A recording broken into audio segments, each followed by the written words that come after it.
Since the beginning of the medium, video game controversies have been commonplace in our society. From the humble days of running over white pixels that deafen our ears when they get hit, to the current age of mishandling crowdfunded video games and social justice stuff that's too confusing for those not woke enough to handle it. But there was once a game designer of old that revolved their own career around controversy. It led to great success and mad cash, yo. But eventually, the controversy grew too large, and they fell flat on their face in the midst of all the chaos. Their long, painful, and kinda funny in retrospect, but with mostly one part of it, journey, has since been documented for the world to discover.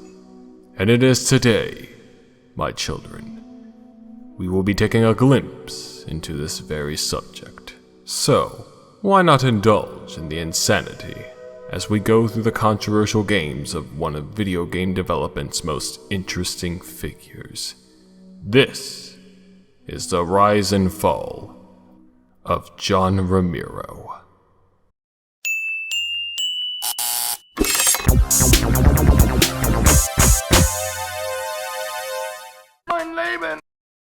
Given my penchant for not really caring about modern video game controversies, which is one of the weirdest opinions that any person on Earth could ever have, you're probably thinking I'm being a dumb idiot yet again, and covering easy targets instead of what the people really want. And that's partially true, I am a dumb idiot, but seriously? I've been wanting to do this for almost 2 years now. This bingo card's been unfulfilled for too long. Here's how things will go. This will be a 3-part series with a new part each week where I go over 3 controversial games that our long-haired trash-talking friend was involved in. This isn't actually an in-depth look at this dude's whole career. It'd take like 2 months to make. Any biographical stuff will mostly serve as build-ups or funny anecdotes, at least for the first 2 parts, cause here, it's still all about them video games. So, with that little preamble out of the way, John Romero. Kind of a legend, you may have heard of him. The dude had plenty of experience with game development during the 80s, even when he was only 17 he was cranking out video games. With all that experience in tow, during the early 90s, he was working for SoftDisk, an Apple II disc magazine company, when he grabbed some fellow co-workers, John Carmack, Adrian Carmack, and Tom Hall, all legends in their own right, to work on a complete copy of Super Mario Bros. 3 for the Apple II behind their employer's back. When Nintendo rejected the team's proposal to license the actual game on computers, and Mr. Scott Miller over at Apogee Software recognized the team's ambitions and offered to help them out a little. Utilizing SoftDisk computers mainly by borrowing them and even taking them home on occasion, the freshly made team developed the first game in the classic Commander Keen series, Invasion of the Vorticons, and published it through Apogee in late 1990. But sooner or later, can't imagine how, SoftDisk eventually discovered these crazy shenanigans. Luckily, they allowed the fellas to make their own company and games as long as they made games for SoftDisk on a bi-monthly basis, and thus, id Software was born. While developing these games, Mr. Carmack, this one, had also been spending a lot of time experimenting, and eventually crafting, a game engine with a 3-dimensional landscape and 2-dimensional rotating sprites as, well, everything else, while Mr. Carmack, this one, was enhancing his increasingly dark art style. After months of work, the team then got together, looked at the resources, and with Mr. Romero's suggestion of remaking a dead IP from the defunct Muse software, and Mr. Apogee Man volunteering to take over making games for SoftDisk, started work on what would become the topic of today's video, Wolfenstein 3D. Oh boy, another Nazi-related game. I can't wait to see how the edgelords will react to this one. But unlike Casey Manager, Wolfenstein 3D is a tad more notable. Just in case you're unfamiliar with this thing though, here's a quick refresher. Originally released as shareware in the spring of 1992, the game is a first-person shooter that puts you in the role of William B.J. Blazkowicz, and your goal is simple. Fuck up the Nazi regime a bit. Each level is like a Nazi-filled maze, and while you're shooting up any Nazi or Nazi-like object in your way, you're searching for that elusive exit from this Nazi hell. Or Heil, I should say. That counts as a pun, right? Whatever, it's close enough. I haven't played it too much, but the fact that it holds the title of the grandfather of first-person shooters is kind of a giveaway to its quality. Certainly not bad, very well designed I should say, and killing Nazis is fun regardless of context, but the formula has improved so much over the years that the originator is bound to be basic and dated by comparison, and it kinda is. Well, we're not criticizing games today, we're criticizing controversies. They need to be, or else they'll still be garbage. Another one of the weirder opinions that anyone can have. Well, to preface that, this isn't really controversy, but it is what led to the game's extremely high level of violence. Towards the end of the game's completion, the company had struck a publishing deal with ForumGen to release a retail version of the game. However, ForumGen weren't too thrilled with the visceral carnage the player could cause in the game, and had asked Romero and the boys if they could just tone it down a little. Their response? They added in more shit. More blood, more corpses, more digitized German language soundbites, and even having Hitler himself and making him melt into a gory mess when you finish the bastard off. Those crazy sons of bitches pumped in as much shock as they could. And you know, it's kinda childish, but I admire the fuck out of it anyway. Still, it's not like there wouldn't be consequences for many of the aesthetic choices Romero and company made. Truth be told, there was actually a lot of positive reaction towards the game for its many innovative and immersive qualities, and there were people who found the game so immersive that it gave them a lot of motion sickness, and subsequently, the loss of their stomach contents. Many stories of such incidents flooded the fan mail corners for id, though if anything, that became part of the fascination these gamers had with Wolfenstein 3D. Less fascinating to them was the fact that you could shoot doggos, despite how aggressive those fuckers actually are in the game. But the biggest controversy lies in the game's heavily anti-Semitic opponents. It's not very shocking to say that some folks were not fans of the whole Nazi theme the game was going for. The ever-so-helpful Anti-Defamation League criticized the game's inclusion of those dang old Nazis in a letter they sent to the company, although it seems ever so confident in their approach to protest that was the only thing they did about the game,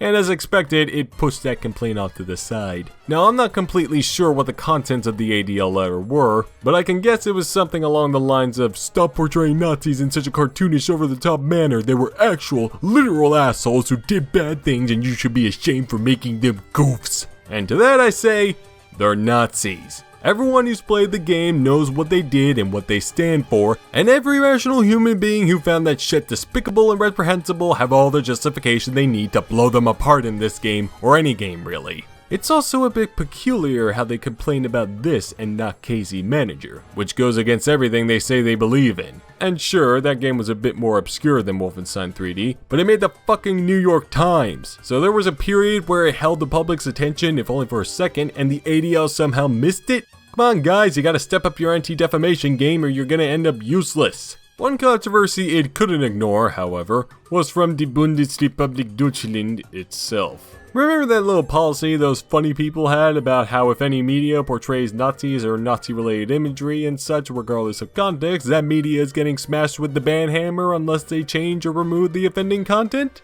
Yeah, that went into full effect with Wolfenstein 3D, though considering it was initially shareware available on the internet, which was still in its infancy at the time, implementing such a ban was a bit difficult to achieve, and it seemed like no one had any idea how to tackle that issue at first. In the end, it seems they settled for just not having the game be sold anywhere, and stuck it on the Federal Department for blah-de-blah-de-blah list of games that can't be sold to minors, where it still stands, as of 10 years ago at least. This policy is still well intact to this day though, even affecting the most recent entry in the Wolfenstein series, The New Order. I'm not about to dissect an incredibly complicated political policy, but I can't say that, while I definitely disagree with this stuff, yeah, sorry, the German gamers will have to live with this for now. Though I can assume there are some alternatives to acquiring this stuff, illegitimate or not. Oh, but mein fears, we have yet to see the end of the Zagfort. Please tell me I pronounced that right, I really worked hard on that. The game got super duper popular in the coming months and years, and with popular 90s PC games comes inevitable 90s console ports. And the most curious of all the ports was the Super Nintendo one. On a technical level, the game's relatively faithful to the original PC game, even though the visuals were much blockier. However, Nintendo wasn't too keen on the whole Nazi thing or heavy violence thing either, and as with a lot of their games back then, required many changes in order for the port to be suitable for release. They forced id to get rid of all the blood, and replace it with sweat. Told them to replace the doggos with ratos, had them remove any and all Nazi references, with the enemy now being referred to as the Master State, and just looking like generic guards, and they even had to change Hitler's, Statemasters, bloody awesome death animation to just a prick falling over like he's in a Life Alert commercial. As you can probably tell, I'm not very keen on these changes. I'm usually apathetic to Nintendo's old family-friendly policy, but I think this is an instance where they went too far with it. Like it or not, the original game was about a dude fighting the Nazi regime, and cutting that down, as well as the gruesome violence, to something more appealing to the public takes away a rather crucial part of the experience. True, other than that, the game is pretty much the same as the original. You're still essentially in a giant maze looking for the exit, and they even put 2 new weapons in for this port, but it's completely inferior to the original and literally any of the other ports that accompanied it. It's pretty much the same scenario as the Mortal Kombat port on SNES, though at least this one's not total shit. Contrary to popular belief, however, it didn't care too much about the situation, as they made a hefty profit from it anyway. And yeah, it is true they licensed the game's engine to the somewhat infamous Christian game company Wisdom Tree for them to make a kind of parody of the game with Super 3D Noah's Ark, but they didn't do it out of malice as the legend goes, they just did it because it sounded funny. And that's about it with Wolfenstein 3D. It did spout some controversies, but compared to other stuff going on at the time, and the stuff we'll be talking about in the next parts, it was rather mild, which is kind of surprising given how gruesome the game can get and the fact that Nazis are in it. I'm not too impressed with what controversies we got from this either, yet another one of the weirdest opinions anyone could have. Honestly, the development of the game is a hell of a lot more interesting than the kerfuffles it ignited. And as for coverage of other Wolfenstein games, true, some were controversial too, but it's mostly the same German stuff we saw today, so don't expect to see any of that in the future. For now though, take heed, my younglings, as while Mr. Romero has found success with Wolfenstein 3D, the controversy would only be ramping up to the heavens from here. So, until next week, as the old saying goes, can I play, Daddy? Wait, no, that's not it at all. Oh God, where's my notes? What is this text? Who wrote this text? Who's writing this text? What's writing the story of my show?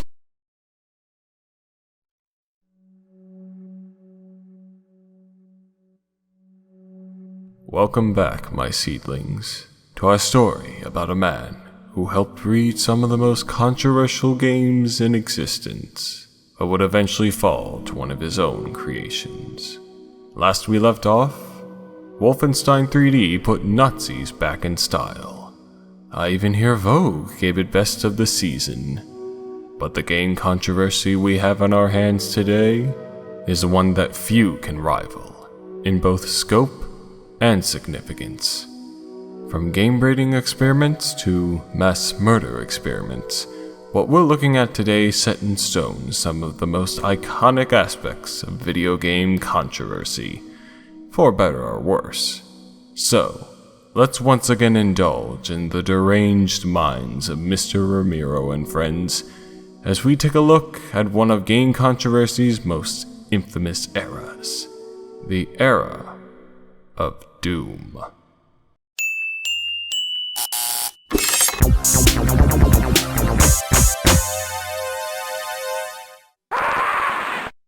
It is true these prefaces are worthlessly dramatic build-ups, so something I could just dive into immediately instead, but I honestly believe our topic today deserves nothing but that. When it comes to game controversy, Doom was one of the first poster childs for it, alongside other classic examples like Mortal Kombat, Night Trap, and Postal. I'm saying this now though, I think Doom surpasses those petty dramas by a landslide. Sure, some were involved in governmental hearings that would change the regulation of game content forever, and the other was just kinda messed up nonsense that some folks didn't like, but none of them were ever used as scapegoats for one of the most heinous acts in American history. Doesn't mean the controversy is of any worth other than that, but I'm getting ahead of myself again. Bottom line, Doom's controversies are receiving a very thorough examination today. But first, let's bring on some more pointless build-up. After the surprise success of Wolfenstein 3D, John Romero & Co. quickly capitalized on that by continuing work on future episodes, though Mr. Carmack this one also began work on a new 3D engine, one much more powerful and versatile than the Wolfenstein 3D one. Unfortunately, development of Doom started off a bit rough, as they let go of Scott Miller and Apogee, as well as their cat. I'm sure it was a sad time for all involved.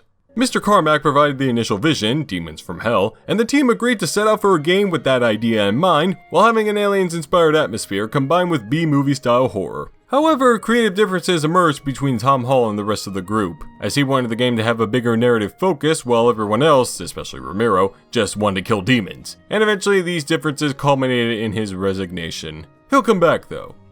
Oh, don't worry, he'll come back. From there, development went much more smoothly, and the team even managed to stick in multiplayer modes mere weeks before the game's initial release, which, as with Wolfenstein 3D, was put out through shareware and published through the newly formed GT Interactive. And that release was very, very hyped. So hyped, in fact, that not even an hour and a half after the upload of the first episode, thousands upon thousands of gamers rushed to get their hands on a copy, which killed the servers where the devs put the game on. Even their business manager was shocked at this display. Needless to say, it had another hit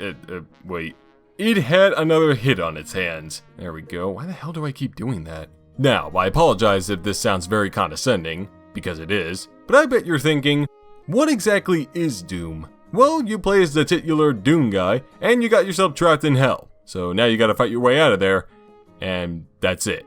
A lot simpler than Wolfenstein 3D, eh? And unlike that game, I put a lot of time in with Doom.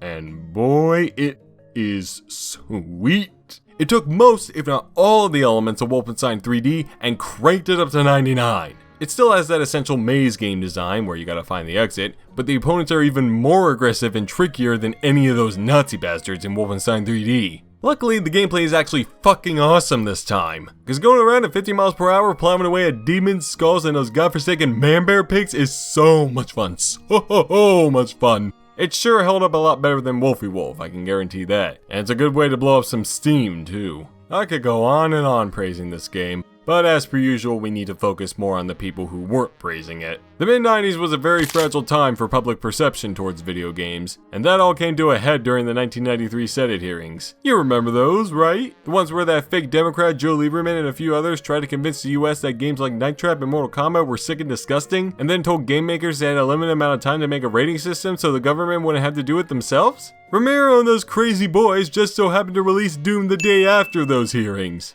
The joke writes itself, doesn't it? Truth be told, I actually thought Doom was a part of those hearings, so learning this made me feel like a moron. But at least Congress looked like even bigger morons, where they did this whole show and dance about how bad them video games are, and then Doom defied all those standards not even 24 hours later. God bless you, Doom. Oh wait, never mind, I forgot where you were for a second. And like with Wolfenstein 3D, Doom's reception was pretty positive upon release. Stories and tales were told throughout the internet of kids staying up late and adults skipping out work to play this masterpiece of catharsis. Even Trent Reznor of 9 Inch Nails got hooked on the game. However, and I apologize again if this sounds like I'm treating you like morons, because I am, but what do you get when you mix a game with demons from hell and a predominantly late baby boomer / early Gen X era parental presence? Plenty of watchdog groups and religious societies decrying the end product. It's pretty much the same shit we've seen on this show countless times though, and it had about as much as an effect as those have had. You remember that viral video of that guy chasing his dog when he ran straight for a bunch of deer and the guy was yelling, "Fenton!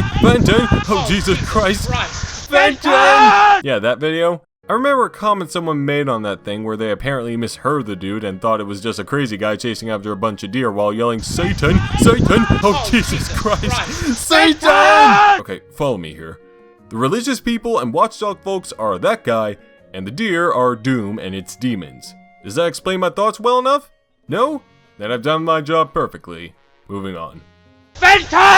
Doom would still be a fascination amongst the world for quite some time, with Doom 2 becoming one of the first games to be rated by the ESRB, just 2 weeks after its inception. But its most notorious days in the spotlight wouldn't come until 6 years after its release. Much had happened with Romero and friends in that time span, of which I'll go into detail in the final part, but something temporarily brought them back in the worst way possible.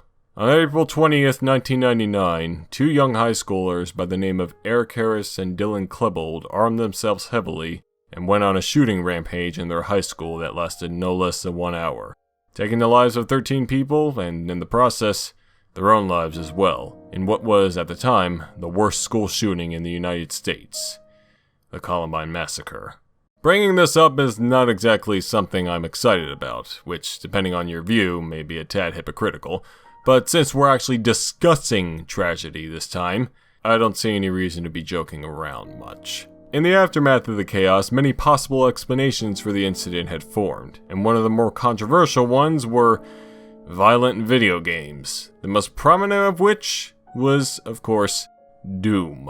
See, Mr. Eric Harris was one of the many people fascinated with the game, to the point where he even designed some of his own custom levels. Videotapes he made before the shooting further showcased that obsession, saying that the massacre will be just like Doom. He shared this obsession with his co-conspirator, and from all this, an apparent connection between the game and the incident was made, resulting in everyone flipping the flip out. This connection was so fierce that it even reached Congress again, where folks like Mr. Lieberman and John McCain, and even the feckin' president decried Doom and similar games and said that we ought to think twice about them. A bill was then introduced to fight against such games, something called the 21st Century Media Responsibility Act, which would force retailers to pay huge fines if they sold these games and presumably other forms of such media to minors. Romero and company weren't taking the situation in stride, but that was for mostly unrelated reasons. John Carmack was still at the company, working on Quake 3 Arena with the new staff. The environment surrounding them wasn't very helpful for development though, as they were getting hounded and harassed by all kinds of folks inside and outside their office building, via hate letters, inflammatory phone calls, news reporters wanting to get quotes, even protesters. The team had to hire security guards to maintain some of that stuff, but even they couldn't help stop the inevitable lawsuits, including one that was filed 8 days before the Columbine massacre. Mr. Romero was faring just as poorly, perhaps even more so, but again mostly for unrelated reasons. Regardless, it was pretty clear at that point that the push against Doom and likewise was at its peak. Also, while games being blamed for horrible tragedies is not anything new, I don't think a game had yet been blamed for something of this magnitude. Not even during the Senate hearings did we see this much pressure and volatility from all sides. It seemed like something was gonna blow over at any moment. However, it doesn't take a group of philosophers to realize that despite how large the controversy grew, the flaws of it were no less prevalent. Despite their troubles, Mr. Romero and Mr. Carmack weren't about to take shots lying down, the latter of which was quick to point out ye old logical fallacy: correlation does not equal causation. Just because the Columbine perpetrators played Doom obsessively doesn't mean that Doom is solely responsible for the pair's atrocious acts. Sure, it's easy to argue it didn't help them much at all, but the two kids were already perpetually disturbed. They had been viciously bullied for a period of years, their mental health was in the pits, they even had a few prior offenses, though they were much more mild compared to their final offenses. Mr. Romero's thoughts were from a slightly different perspective, one from both a former mentally distressed child himself and a parent of 3 children. He even admitted he took his anger out on making these violent games, the anger he accumulated from his rather dark childhood. Quoting him, "While violence on games can have an effect, the responsibility befalls upon the parent." And that's it right there. It's not the government or the game publishers who decide whether or not kids can play this, it's their guardians, the ones who care for them. I'm not about to make any claims, but given the status of those two at the time, I don't think their parents were of much help either. So, with all of this in mind, while I acknowledge the importance of Doom's presence during this time, I absolutely despise this controversy. A lot. Forget all the research that's already been published about how violent video games actually affect people and all the arguments Congress made to push their case. This controversy is flawed upon concept, mainly because I don't find Doom to be probable enough in order to fulfill the role it got. Yes, for the millionth time, it's incredibly violent, but believe it or not, there's more to the game. For instance, in the game's backstory, the Doom guy was told by his commanding officer to fire upon civilians, to which he replied by beating the shit out of him. Sure, for the rest of the game, you're still mostly saving yourself, but the fact that the dude outright refused to shoot upon innocent civilians says quite a lot. I think the best argument one could make as to how exactly this game could have affected the Columbine pair is that, like with other folks, they used Doom as catharsis, perhaps imagining the demons as their school bullies. But there would still be issues with that argument even if that were the case. A, by that logic, you could then replace Doom with practically any other game with a similar basis and it would probably have a similar effect. B, it's been proven that they didn't use the game as practice for the shooting and were merely just addicted to it. And C, there are still those other folk who just played the game not only because it was cathartic, but because it was fun. Hell, people probably weren't even thinking about catharsis at all while playing it. Again, these kids were fucked up in the head, and there are too many factors that contributed to their disturbing motivations more effectively than Doom ever could. Ultimately, it seems to me that this is just another case of the game being there at the wrong place and the wrong time. They could have used any other game, hell, even some of their other arguments like music and goth culture? Seriously? This isn't all to say that there weren't people who were for Romero and crew. Plenty of other folks joined in the fight against Congress. But the fact that they wanted to start regulating violent games just because they believed that Doom had played a large part in one of the worst mass shooting incidents in American history, not even considering alternatives, is absolutely ridiculous. Luckily for us folks, the bill wasn't quite as impactful as it initially sounded, and any further attempts to make regulation even more strict were struck down in legal battles. And surprisingly, nothing else seemed to come out of this waste of tax money hootenanny. I'm aware of some media products that cut down some of its content because of Columbine, but video games pretty much stayed the same. So yeah, I guess that's a good resolution as any other, even if it's a bit anticlimactic. Anyway, that's pretty much what the original Doom has to offer. It's surely an interesting controversy for its historical aspects and large scope, but I still hate that it happened in the first place. I guess that's to be expected of past controversies, but still. Really, guys? As for other games in this series attracting controversy, the reboot caught some flack for being too violent when it was shown off back in E3 2015, but you can easily guess what I think of that. And I guarantee Doom's controversial legacy shall live on for many generations to come, pissing people off only further for each Wait, why would game violence be controversial in this day and age?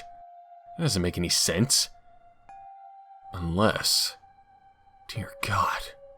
What if the government has been regulating our games? No, not our games, but game controversy. Now Gamergate makes so much sense, because nothing that convoluted and flawed could come from nowhere else but our government. That would also explain why the internet is so anal about social justice stuff in games too. And that would explain why Konami were such pussies and dropped 6 Days of Fallujah into a ditch. Jesus Christ. 35 episodes and 3.5 years of this piece of shit YouTube show, and I never even noticed I've been living a lie the whole time. There's no other explanation. This is all they're doing. The truth is out there, you sheeple. It's out in the open, and you're not noticing.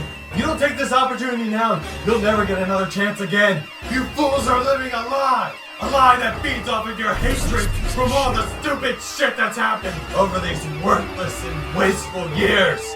Wake up, you stupid bastards! Wake up! Consume the bleach of knowledge! Let the chlorine free your minds from this cruel reality!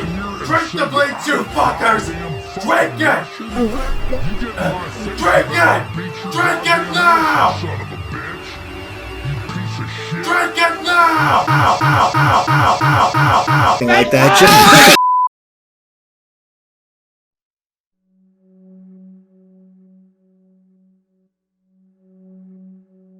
Greetings once again, and welcome to our final destination.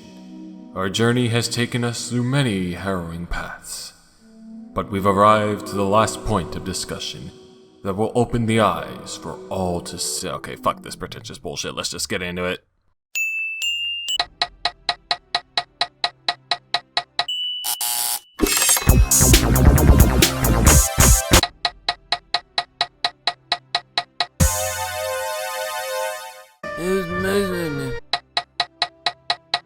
Daikatana is the game that will give credence to this miniseries yet to actually be fulfilled title. Legendary among all gamers in the know, it was one of the biggest blunders ever witnessed in gaming history, and is also why Mr. John Romero, while still legendary in the eyes of many, is also viewed as a bit of a sham by just as many others. Nowadays, you can look up any search engine and find 50 plus examples of some person or some company or some person in a company supposedly fucking something up. But at the time, an embarrassing spectacle of this kind and magnitude was unheard of. And in this final part, we'll be looking at the whats and the whys and the hows and the cries once again, in order to fully understand what exactly went wrong with Mr. Romero's darling project. Strap in, fellas. It's a long ride from here. It all starts back in the mid-90s, right around the release of Quake. Despite that game's eventual success, it too had been the center of various internal issues over at id, this time with Mr. Romero being the outcast. Originally, he wanted the game to be an incredibly innovative masterpiece filled with all sorts of amazing mechanics, like combining virtua-style melee combat and various RPG elements. Okay then, I guess a man can dream. However, deep in development, Mr. Carmack, this one, and the rest of id realized that this vision just wasn't going to work with what they had, and going in that direction any further would take much longer. Certainly not helped by how, apparently, Mr. Romero was doing jack. So they settled on doing another FPS with a much more advanced game engine than either Wolfenstein 3D or Doom, which resulted in many creative struggles from both sides until eventually Romero relinquished and just let Carmack and the others do whatever. Quake would later be released in mid-1996 to high critical reception, and Mr. Romero would subsequently release himself from id in search of more creative freedom, which means he got canned and now had to find a new stronghold. Luckily, he had an idea as to how he would go about doing that. He called up his former co-worker Tom Hall about half a year before Quake's release, having made up with him a while before. As it turns out, they were both stuck in a similar rut, with Mr. Hall working over at 3D Realms and, while having done stuff on Duke Nukem 3D and Prey, felt just as restricted as he was when he was at id. During their conversation, Romero suggested that the two make a brand new company after he leaves id, where, according to him, design is law, and technology has to work with our design, not the other way around. Perhaps it seemed like a fleeting dream at the time, but after the end of Romero's tenure, in which he got a flippin' huge multi-million-dollar buyout, the two actually did go and make themselves a game company. They had situated themselves atop the JP Morgan Chase Tower and had 2 floors of 22,000 plus square feet all to themselves. Armed with some heavy publisher terms and 2 other veteran game makers on board, John and Tom's little idea had fully formed into Ion Storm. By the end of the year, Romero and the New Boys had attained a 6-game publishing deal with Eidos Interactive, whom were still rolling around in the sacks of dough they made from their mega hit, Tomb Raider. The fellows immediately began work on new games, including a sci-fi comedic adventure dubbed Anachronics, and a strategy game about body snatching which was brought over from one of their newly hired developers called Doppelganger. But Romero kicked off what he considered the most ultimate game of all, an insanely epic shooter that took its title name from a similarly epic sword used in one of the many Dungeons & Dragons campaigns he did with his old co-workers. Yeah, who would have thought this thing would have been named after something from D&D? Maybe those chick tracks were onto something after all. This would be the point where I talk about Daikatana as a game, but there are a few minor, insignificantly fatal issues with that. Firstly, I've never even come close to touching the game at all, and secondly, this episode is all about the development of Daikatana rather than the game itself. It's like a Mighty No. 9/ukulele situation. The juicy bits are nowhere to be found in the game. It's all about the tale of how the game eventually came to be from here on out. And what a tale it is. Romero planned the game to be absolutely filled to the brim with content. Originally running on the Quake engine, it boasted to be 4 times the size of Quake, contain 24 unique levels spread over 4 different time periods, have an endless variety of foes to kick the shit out of, display the most intelligent AI in any game ever, and be coded completely from scratch, even down to the individual polygons. All of this, which started in March of 1997, was to be fully completed by Christmas of that year. Certainly an innovative ideology in many ways, to be sure, but even from the outset, Daikatana was doomed to face troubles. Gone was Romero's team of expert game developers, and in were a fuck ton of amateur designers that Romero handpicked based on how well they could make their own Doom Quake levels or characters. I don't know about you, but I think letting some randos on the internet help out with your potentially landmark game isn't the greatest idea. Like, yeah, sure, maybe Johnny B. Good did a funny Doom level that looks like a penis, but I wouldn't put him on a crunch period paycheck roll just because of that. This, however, is just the beginning of the slow descent into crapdom that Romero and co. faced. About a month into development, one of the new team members, a Mr. Mike Wilson, suggested crafting an advertisement for Daikatana to build up some hype for it, which Romero agreed to. Wilson then censored the ad around Romero's infamous style of trash talk during multiplayer games, which Romero was a bit wary about but allowed anyway. And the ad, featuring such classic phrases as "John Romero's about to make you his bitch" and "Suck it down," was put through the rounds of all major gaming magazines and websites, resulting in a very, very, very negative reaction from the community, which Romero was not happy about at all. Still, at least it put Daikatana on the map, and some would say it was a perfect setup for its eventual reveal at E3 '97. Yeah, perfect setup, of course it was. 3 of the 7 months where the game was supposed to be completed had gone by at that point, and the demo that Romero had brought over to the convention was, unfortunately, not in a great state. It was functional, but didn't strike convention goers as high quality, unlike its humble little showing a few booths over. Yeah, going back to those guys for a second, after Romero had left, they went straight to working on a sequel to Quake. Carmack and the boys whipped up yet another new 3D engine, this time allowing more intensive 3D environments and more advanced lighting effects, as well as having support for hardware-accelerated graphics straight from the get-go. Whereas the first Quake engine took a bit to get that feature implemented and mostly relied on software-accelerated stuff. Just look it up if you don't know what I'm talking about, it's pretty simple. So anyways, the gamers playing Quake 2 were all like, what? And when Romero saw it in action, he was like, what? And when he realized he had no shot of competing against that unless he used that engine too, he was like, what? And when he pitched the idea of moving Daikatana to the Quake 2 engine to his development team, they were like, what? And when he kicked John Carmack's ass in a Quake deathmatch at E3, he was like, what? And wait, what was that last part? Yeah. Romero's plans for releasing the game during Christmas '97 were apparently sidetracked to shit by Quake 2's daunting presence. So he came up with the ingenious idea to license the Quake 2 engine and move his little child over in order to try and keep up with his rivals. I guess I can kinda understand this bold move given how unimpressive the E3 demo was, but doing away with months of hard work and starting from scratch just to be technologically relevant seems both unnecessary and a bit petty. But Romero's confidence was unfazed, as he believed the work could be done within a month. Equally bold to be sure, but there was a glaring problem with that. He wouldn't be able to license the Quake 2 engine until the game was out, which just so happened to be a few weeks before Daikatana's launch. This didn't seem to faze him either, as he just delayed the game to March 1998 and reassured his audience, his team, his publisher, and himself that this shit could and would be done. Yeah, like hell it could. As development hit 1998, things got rockier and rockier. Internal struggles started to form, some team members were fired outright for various reasons. Eidos was getting pissed at everyone because nothing was going right. It was just kind of a huge mess. But hey, at least the office these fellas were working at was fucking sweet, and only cost them 2 million smackers to get it that way, even if their initial budget was kinda gone and they were spending another mil each month just to cover bills. But you know, rich folks call that petty change, so why bother getting worked up about that? Also, Romero finally got a hold of the Quake 2 engine code that February, so it seemed like Daikatana could hit stores in the spring. See, he was right. There was nothing to worry about. Everything was going to be just fine.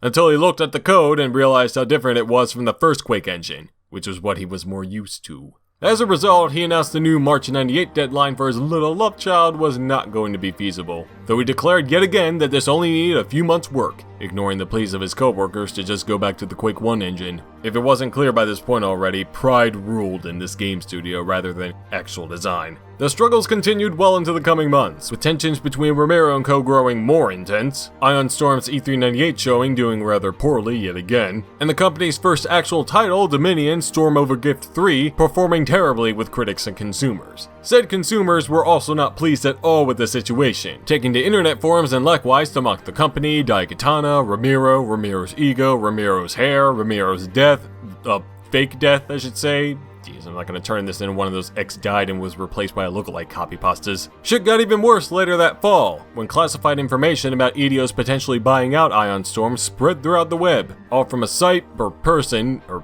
entity, called BitchX. Considering the secretivity of the deal, the only way the info could have gotten out was through an inside leak. But who leaked it out? We can only speculate. Didn't really matter though, as in the later months, that deal fell through due to Ion Storm's lack of progress with Daikatana and the aforementioned internal problems, though Eidos said they would still have their back, which considering they invested a shit ton of cash into the game might as well mean they had a gun to Ion Storm's head whilst they declared that. But those internal problems would only get worse and worse, and in November, 8 members of the Daikatana development team threw up their hands in defeat and left the company in defiance and protest. So, what is a man to do after losing a big chunk of your development team for the game that now has to be the second coming of Christ in order to appease your rabid audience and investors? Hire your romantic partner as a level designer. Oh dear. This is Stevie Case, prolific for being one of the first notable female esports players, even having beaten Trash Talker McBadmouth over here in a Quake deathmatch. As far as game development goes though, well, she had been there for emotional support. That looks good on a portfolio, right? To be fair, beyond the concept of hiring your girlfriend to develop your masterpiece, Case didn't seem to cause any more issues with the game that weren't already present. It's just funny, if not a bit sad, that the situation had got to that point. But things were actually looking bright as development entered the next year, as Romero got a bit of help from people in Ion Storm he hadn't pissed off yet, and the conversion to the Quake 2 engine had finally been completed. Feeling that confidence yet again, Romero declared, hell or high water, that Daikatana would be out in February of 1999. Do you guys think that happened this time? Does porn of everything exist? Don't answer that. Just as Romero said that, a news piece from the Dallas Observer labeled Stormy Weather hit the public. detailing all of Ion Storm's past troubles and essentially confirming to everyone that shit was not going well and likely wasn't going to go well at any point. The game got delayed yet again, their next E3 showing wasn't any better than the last two, more people jumped ship, and Eidos would eventually buy out over half the company in a vain attempt to get some of their investment money back. You be the judge of how that worked out. From there, things do get less heated, but not much less embarrassing, because it took yet another year, yet another missed release date, and probably even more money to get Daikatana fully completed and out on store shelves in May of 2000. 3 years after the whole shabamble started, and the lofty goal of Christmas '97 still seemed doable. But heed not, my friends, mayhaps it hath been the masterpiece after all? Wow. Some gameplay. No surprise, Daikatana was shot on by pretty much everyone upon release, and it failed to even sell remotely well too. I'd say it's unfortunate that this is how it all turned out, but then I remembered everything that led up to this point, and I don't feel that way.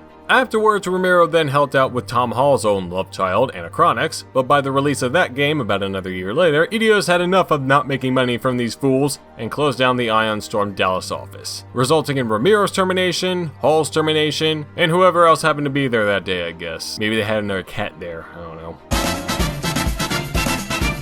You know, having done a crap ton of research with these last 3 videos and learning about the development and such of each of the topics, I've grown a strong appreciation for these guys, especially Romero. I honestly do think he's talented, smart, and above all, cool as fuck. However, I'm not so much of a fan that I wouldn't blast into space over how he handled Daikatana. He did practically everything wrong with it. If there was a thing he put his hands on during this time, he probably messed it up in some way or another. Ambition and pride are hard things to let go once you get a handle on them, I understand that. But if he had just taken a deep and contemplative look at how things were going at the outset, maybe he would have realized that such attributes didn't matter, and perhaps all the fiascos from henceforth could have been avoided. Or maybe not, like I said, he had 2 big brown thumbs, so maybe Daikatana would have been even worse if it stayed on the first Quake engine. Regardless, he fucked up big time, and no matter what his public perception is now, Daikatana will always be sagging behind him. Okay, that's all I got, so any good stuff happen in this shitfest? Well, yeah, actually. Ion Storm had a sister office in Austin, Texas, headed by Warren Spector of Ultima fame, and those guys would actually go on to make some decent games, like Deus Ex and Thief.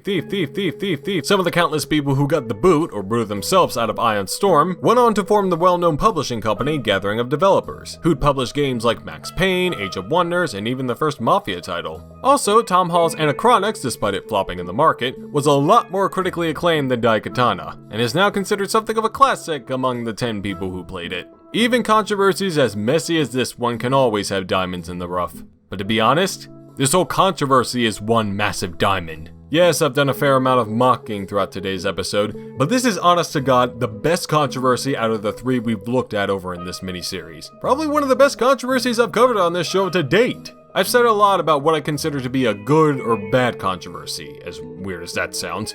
And I think the most important ones involve learning a valuable lesson so that it doesn't happen again. And what we got here is a clear-cut case of that.